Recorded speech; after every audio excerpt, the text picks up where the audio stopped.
सामना करने में सक्षम हो पाएंगे। इसके अंदर पहला विषय है सामाजिक समरसता। सामाजिक समरसता यानी कि अगर कोई 5 मुसलमान बैठे होंगे, हम उस 5 से पूछेंगे तो कि तुम कौन हो, वो कहेंगे 5 मुसलमान है।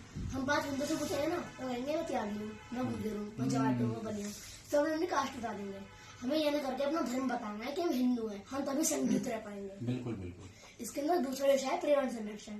पर्यावरण संरक्षण यानी कि हमें पेड़ लगाने चाहिए, पेड़ काटने नहीं चाहिए। ठीक। आप मान लीजिए आपने मुझे 1 गिलास पानी दिया, मैंने उसमें से आधा पिया, आधा फेंक दिया, वो वेस्ट चला गया, उसका आधा पेड़ में डाल दो, या आपको जितना चाहिए उतना ही लीजिए। ठीक ठीक। इसके अंदर तीसरा विषय है कुटुंब प्रबंधन, यानी कि बच्चों को, बड़ों को, बूढ़ों को एक दिन निश्चित करना कि इस दिन हम बैठेंगे और हमारे पूर्वजों के बारे में, महाभारत और रामायण के बारे में बातचीत करेंगे। ठीक। आजकल क्या होता है, अगर कोई 5 लोग हैं घर में तो उन 5 के हाथ में फोन है, तो फोन से दूर करने के लिए इसके अंदर विषय रखा गया है। ठीक। हमें ये तो पता होता है कि हमारे दादाजी का नाम क्या है, पर जो उनके पूर्वज हैं हमें उनका नाम ही नहीं पता होता, इसीलिए इसके अंदर ये विषय रखा गया है। इसके अंदर चौथा विषय है स्वदेशी का भाव।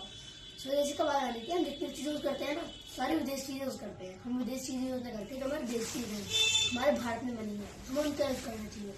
कुछ चीजें हैं जो कि सिर्फ विदेशी है, हमारे भारत में नहीं करनी है, पर हमें ज्यादा से ज्यादा देश चीजों का ही यूज करना चाहिए। इसके अंदर 5वां विषय है नागरिक कर्तव्य बोध, यानी कि हमारे हाथ में हेलमेट होता है, सामने पुलिस है, हमने हेलमेट पहन लिया, हम पुलिस से आगे निकल गए, हमने हेलमेट उतार दिया, उसमें पुलिस का कोई लॉस नहीं होगा, उसमें हमारे एक्सीडेंट हो सकता है, हमारी चोट लग सकती है।